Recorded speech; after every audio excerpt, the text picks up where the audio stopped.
Magandang hapon, nagbabalik ang PTV News Break. Papalo na sa 3,682 ang bilang ng mga na-stranded na pasahero sa mga pantalan sa Bicol. Ito ay matapos ipagbawal ng Philippine Coast Guard ang paglalayag ng mga sasakyang pandagat sa naturang pantalan dahil sa inaasahang pagtama ng Typhoon Nina. Ayon sa PCG, stranded din sa Bicol ports ang may 372 roro, 17 sea vessels at 6 na bangkang demotor. Sa kabuuan, naabot na sa mahigit 26,000 pasahero ang stranded sa lahat ng pantalan sa bansa. Sa ibang balita naman, planchado na ang lahat ng security measures na ipatutupad ng Philippine National Police para tiyaking magiging maayos at mapayapa ang pagdiriwang ng Kapaskuhan ng Sambayanan. Ayon kay PNP spokesman Senior Superintendent Jonardo Carlos, noong pang Miyerkules ay nagpulong na ang mga miyembro ng pambansang pulisya sa panguna ni PNP Chief Director General Ronald Bato de la Rosa para pag-usapan mga ipatutupad na seguridad maging ang deployment sa mga pulis sa mga lansangan. Sinabi ni Carlos na walang pulis ang magbabakasyon at lahat ay on-call at handang deploy sakaling kailanganin. Nag-early Christmas celebration na rin anya mga pulis kasama ang kanilang mga pamilya kaya't ngayong Pasko ay duty ang mga ito. Samantalang kapayapaan, kaayusan at kaunlaran. Yan po ang Christmas wish ni Pangulong Rodrigo Duterte ngayong Pasko. Kasabay nito binati rin ng Pangulong Duterte ng maligayang Kapaskuhan ang sambayanang Pilipino. Narito po ang kabuuan ng Christmas message ng Pangulong Duterte.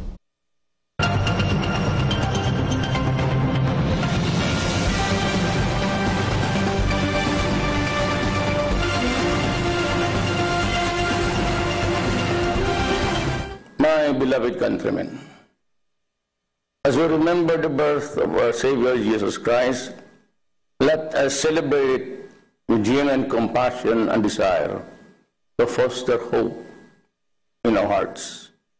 This Yuletide season, I wish for peace, order, progress for our country.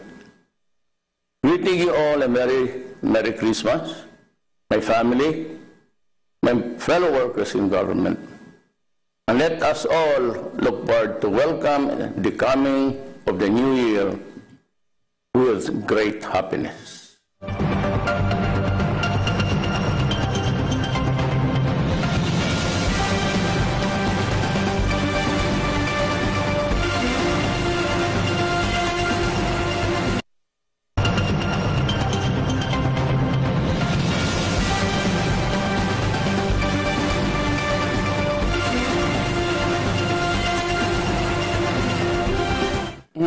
Kigso ng Pilipino.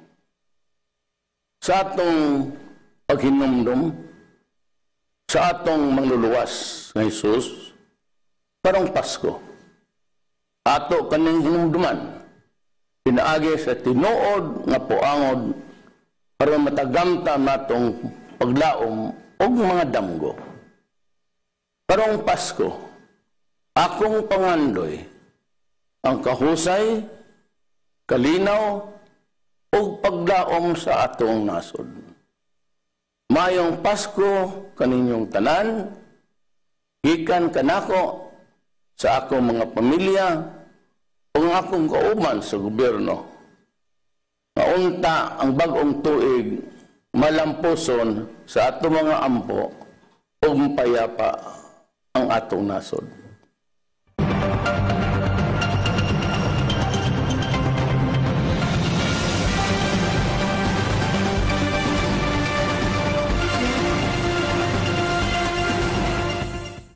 Inyo pong napanood ang video message ng Pangulong Duterte para sa Kapaskuhan. Samantala, tanggap naman tayo ng update sa Bagyong Nina. Nasa Pag-asa ang ating kasamang si Kirby Cristobal. Kirby.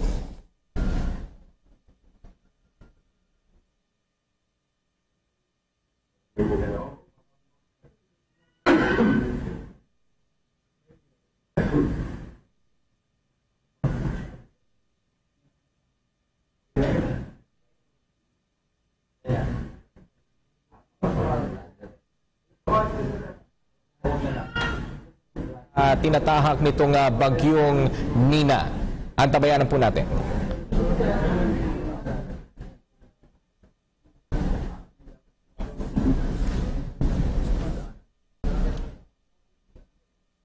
Konting sandali na lang po ay inyo na pong mapapanood ang press conference ng Pag-asa para bigyan po tayo ng update kung nasaan na nga ba at gaano kalakas itong bagyong Nina na inaasahan pong tatama sa kalupaan ng Catanduanes.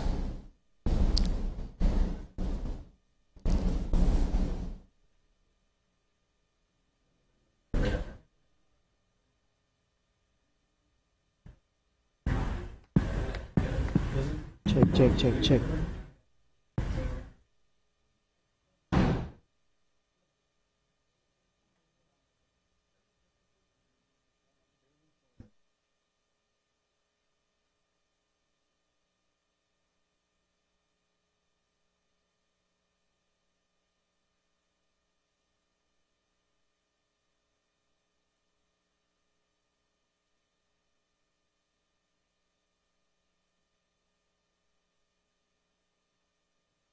Okay na po? Okay, so good afternoon po sa ating lahat. Ako po ulit si Benison Estareja from the Weather Forecasting section of Pag-asa. And meron po tayong panibagong update, 5 p.m. regarding kay Typhoon Nina with international name, Nokten. So sa ngayon po, si Typhoon Nina po ay lumakas pa, nag-intensify pa ito at minimaintain ito ang west-northwest direction. Kanina pong alas 4 ng hapon ay namataan ang sentro ni Bagyong Nina sa layong 390 kilometers east of Virac, Catanduanes. From 150 kilometers per hour kanina, nag-175 kph na po ito ngayon, yung maximum sustained winds niya. Then, yung gustiness umaabot na sa 215 kilometers per hour. Ang kilos po nito, west-northwest sa bilis na 15 kilometers per hour. So ito po yung latest track ni Typhoon Nina, kung saan mapapansin po natin, as of 2 p.m., nandito pa rin po ito sa east of Bicol region, and within 24 hours, tomorrow afternoon, malapit na po ito sa may Bicol region, approaching na dito sa may Catanduanes, and malapit na sa landmass. Ina-expect nga po around 6 to 8 ng gabi ay naglandfall na ito sa Catanduanes.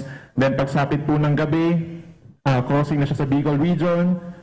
Then magkocross po ito kinabukasan sa may Calabarzon, also affecting Metro Manila, Mindoro provinces, and parts of Central Luzon. Ang exit po niya ay December 28. So nadagdagan na po yung ating mga lugar kung saan meron tayong tropical cyclone warning signal. And in fact, nag-upgrade na po tayo. Yung ibang nag-signal number 1 kanina is naging signal number 2 na. 4 po na lalawigan. Catanduanes, Albay, Sorsogon, and Northern Samar. So ibig sabihin po niyan, within 24 hours, makakaranas sila ng hangin from 61 to 120 kilometers per hour. Then dumami rin po yung ating mga lalawigan o mga lugar na nasa signal number 1. Buong Quezon na po, kabilang ng Pulilio Island, signal number 1. Camarines Norte, Camarines Sur, Masbate, kabilang ng Burias and Ticao Islands, Marinduque, gayon din po sa Romblon, dalawigan ng Samar, Eastern Samar, and sa northern part of Leyte. Signal number 1 din po. Maging dito rin po sa Biliran pala. Signal number 1 din. So ano pong ina-expect natin sa mga susunod na oras, sa susunod na araw? So inaasahan niya na bukas ng hapon or gabi ay magla-landfall na sa Catanduanes si Bagyong Nina.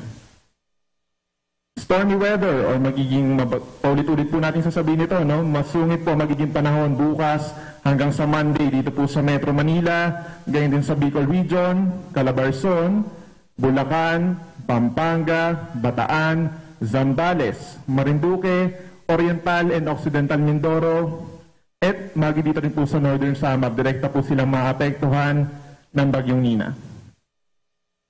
So pag po sinabi nga natin na masungit na panahon, makakaranas po ng moderate to heavy rains ang mga nabanggit ko pong lugar. Posible po ito magdulot ng flash floods sa mga low-lying areas, and posible nga po tumaas yung level ng tubig sa mga nasa tabing ilog, And landslides naman po ang posibleng maging mangyari dun sa mga malapit sa bulubundukin na lugar. Strong winds.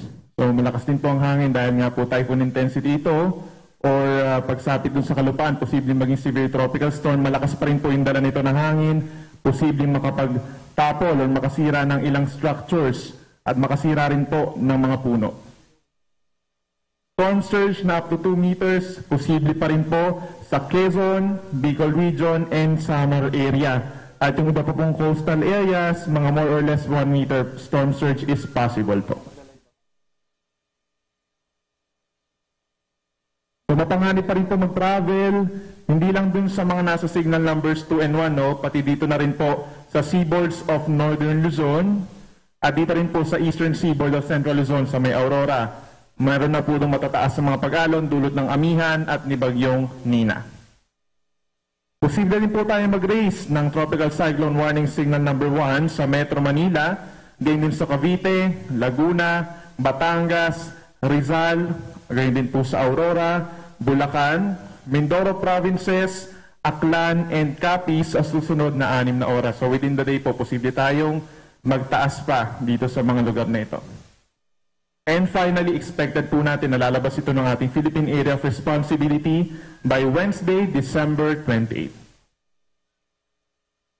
So ang next weather bulletin po natin ay issue 1 sa alas 8 na ng gabi dahil nga po unting-unting lumalapit na itong si Bagyong Nina. So patuloy pa rin po tayong bagantabay sa ipapalabas na updates ng Pag-asa by following Facebook and Twitter pages at maging dito rin po sa ating website www.pagasa.dost.gov.ph. So yun lang po muna as of now.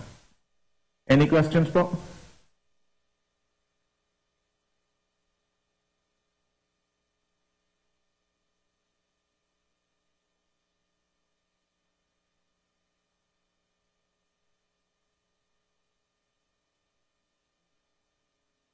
Silawin po yung tumama sa may Northern Luzon, di ba? Yung super typhoon.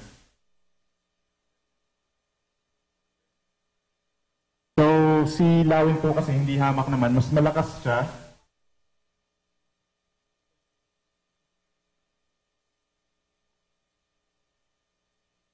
Si Lawin po na super typhoon intensity siya, whereas dito po si Bagyong Nina ay maliit po ang chance na ito maging super typhoon.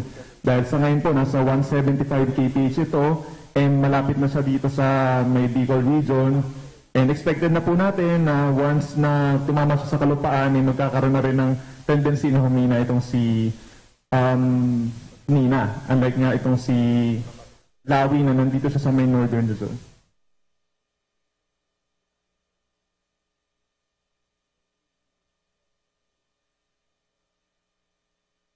May tendency rin po kasi may mga bagyo po na lumalawak, may bagyo na lumiliit, pero nonetheless po kasi hindi naman masyadong mababago yung yung lawak niya.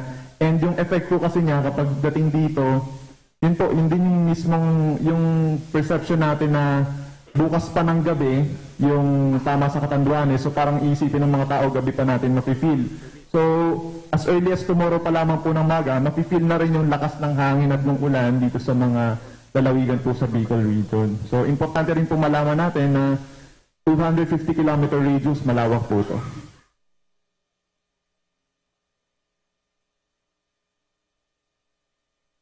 Metro Manila po for tomorrow is more on light to moderate. Then pagsapit po ng gabi hanggang sa December 26, moderate to occasionally heavy na po yung mararanasan na pag-ulan. At pinakamalapit nga po sa Metro Manila sa tanghali ng December 26. Yung sentro around dito po sa may area na to, so malapit na po dun sa Metro Manila, yung sentro.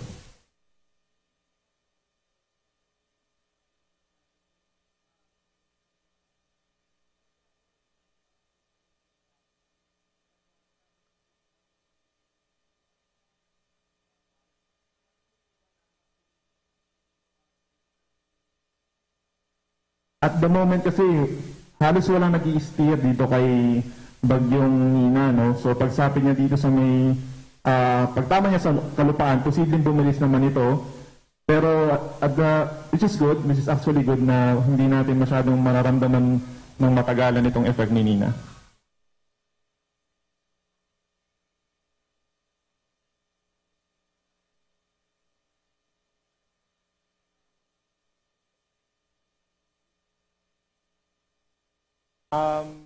Yung pong nasabi ko kanina sa moderate to occasionally heavy, actually yung impact po talaga niya is more on flooding sa mga low-lying areas. Posible rin po tayong magtaas ng rainfall warning. Pero yun nga po, ang focus din natin, bukod dun sa malakas na ulan, posible po itong magdala ng malakas na hangin.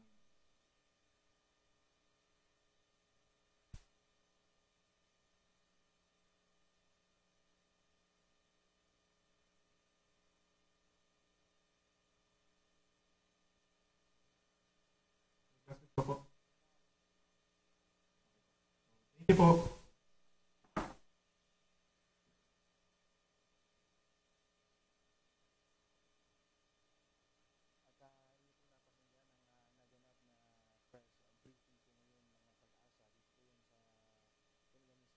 At binabanggit nga po ni weather forecaster Benson Estereja na mas lumakas pa itong si Bagyong Nina habang papalapit po dito sa bahagi ng Catanduanes. Sa pinakahuling update po na ibinigay sa atin ng Pag-asa DOST na mataan po ang bagyo sa layong 390 km ng east ng Virac, Catanduanes, at sa kaninang umaga ay 150 km lamang sustained winds ito.